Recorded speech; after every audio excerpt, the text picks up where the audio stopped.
ओम श्री गणेशाय नमः। Shukla ji UP 32 channel में आपका स्वागत। मित्रों, आज इस वीडियो के माध्यम से हम बात करेंगे उड़ीसा के राजा रानी मंदिर के बारे में। तो इस पे जानकारी मित्रों हम देने वाले हैं और बिना देरी के हम अपना वीडियो शुरू करते हैं। ऐसा माना जाता है कि इस मंदिर को मूल रूप से इंद्रेश्वर के नाम से जाना जाता था। मंदिर में महिलाओं और जोड़ों की कामुक नक्काशी के कारण इसे स्थानीय रूप से प्रेम मंदिर में जाना जाता है।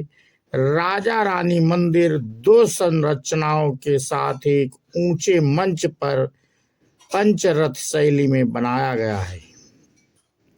एक केंद्रीय मंदिर जिसे विमान यानी गर्भगृह कहा जाता है, जिसकी छत पर एक बड़ा घुमावदार शिखर है जो 18 मीटर यानी 59 फीट की ऊंचाई तक है, और एक दृश्य है पिरामिड नुमा छत वाला हाल जिसे जगमोहन कहा जाता है।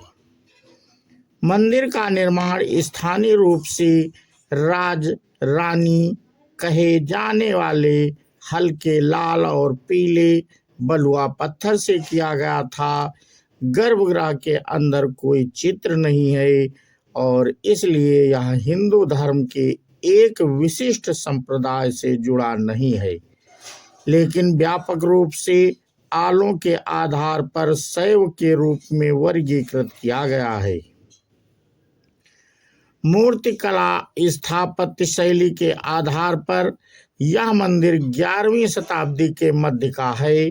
ब्राउन मंदिर को अनंत वासुदेव मंदिर के साथ समूहित करता है और इसे 11वीं-12वीं शताब्दी के आसपास रखता है। 1953 में एस पाणिग्रही जिन्होंने उड़ीसा के मंदिरों का व्यापक विश्लेषण किया था, लिंगराज मंदिर और मुक्तेश्वर मंदिर के बीच एक अनिर्दिष्ट तारीख बताते हैं। फर्ग्यूसन का मानना है कि मंदिर का निर्माण 1105 के आसपास हुआ था। जॉर्ज मिशेल का मानना है कि मंदिर का निर्माण लिंगराज मंदिर के दौरान ही हुआ था। राजा रानी मंदिर मोटे तौर पर पुरी के जगन्नाथ मंदिर के ही काल का है। मध्य भारत के अन्य मंदिरों की वास्तुकला की उत्पत्ति इसी मंदिर से हुई। इस श्रेणी में उल्लेखनीय है खजुराहो मंदिर और कदवा में तोतेश्वर महादेव मंदिर। शैली के आधार पर विद्वानों का मानना है कि मंदिर का निर्माण वंशी राजाओं के द्वारा किया गया होगा, जो उस काल के दौरान मध्य भारत से उड़ीसा चले गए थे। राजरानी मंदिर का रखरखाव भारतीय पुरातत्व सर्वेक्षण ASI द्वारा एक टिकट वाले स्मारक रूप में किया जाता है।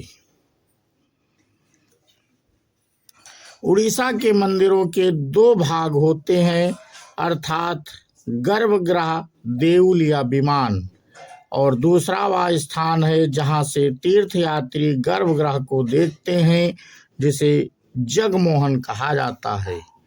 प्रारंभिक देउल मंदिर जगमोहन के बिना थे, जैसा कि भुवनेश्वर के कुछ पुराने मंदिरों में देखा गया था, जबकि बाद के मंदिरों में दो अतिरिक्त संरचनाएं थी, अर्थात नट मंडप यानी उत्सव हाल और भोग मंडप प्रसाद का हाल।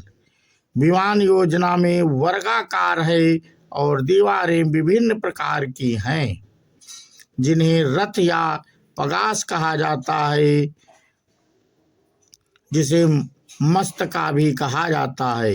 एक पत्थर की डिस्क जिसके किनारे पर लकीरें हैं, जो मंदिर के बाड़ा यानी मीनार के ऊपर रखा गया है। राजरानी मंदिर एक ऊंचे चबूतरे पर खड़ा है। मंदिर का निर्माण स्थानीय रूप से राजरानी कहे जाने वाले हल्के लाल और पीले बलुआ पत्थर से किया गया था।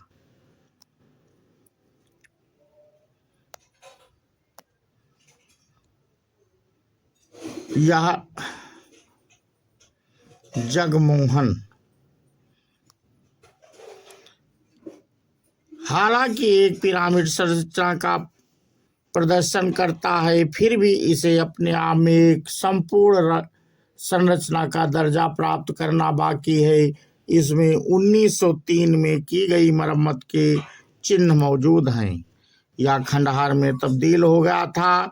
जगमोहन माप अंदर के तृतीय स्तरीय जगमोहन आंतरिक हिस्सा सादा है, संभवतः अधूरा छोड़ दिया गया है।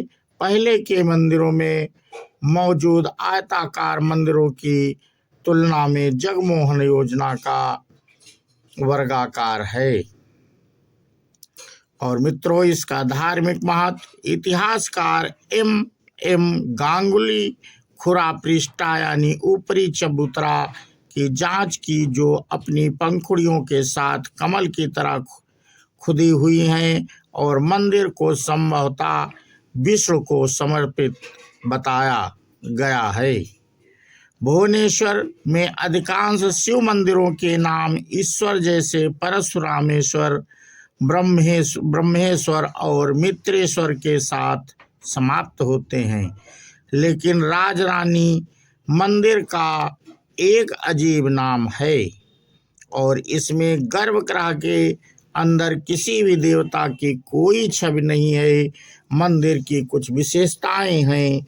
शैव यानी मूल का संकेत देती हैं, जैसे शैव द्वारपालों की उपस्थिति, प्रचंड और चंदा जटामुख के साथ द्वारपाल और खोपड़ी की एक माला और एक सांप। केसी परिग्रही का मानना है कि एकाम्र पुराण के आधार पर मंदिर को मूल रूप से इंद्रवारा कहा जाता था और यह सिद्धेश्वर मंदिर के पूर्व में स्थित था। शैव सिम के पशुपथ संप्रदाय के संस्थापक लकुलिसा की छवि अपने शिष्यों के साथ योग मुद्रा के साथ बैठी हुई मुद्रा में जगमोहन के लिंगटेल में पाई जाती है। लकुलिसा की छवियों के दोनों ओर 8 दाढ़ी वाले तपस्वियों की छवियां व्यवस्थित हैं। मुख्य मंदिर के अग्रभाग पर 3 पैनल हैं, जिनमें शिव की अपनी पत्नी पार्वती के साथ संगीत वाद्य यंत्र बजाते हुए परिचारकों की संगत में नृत्य करते हुए चित्र दर्शाए गए हैं। शिव और पार्वती के विवाह को दर्शाती एक नक्काशी केंद्रीय स्थान के नीचे पश्चिमी द्वार की तरफ है।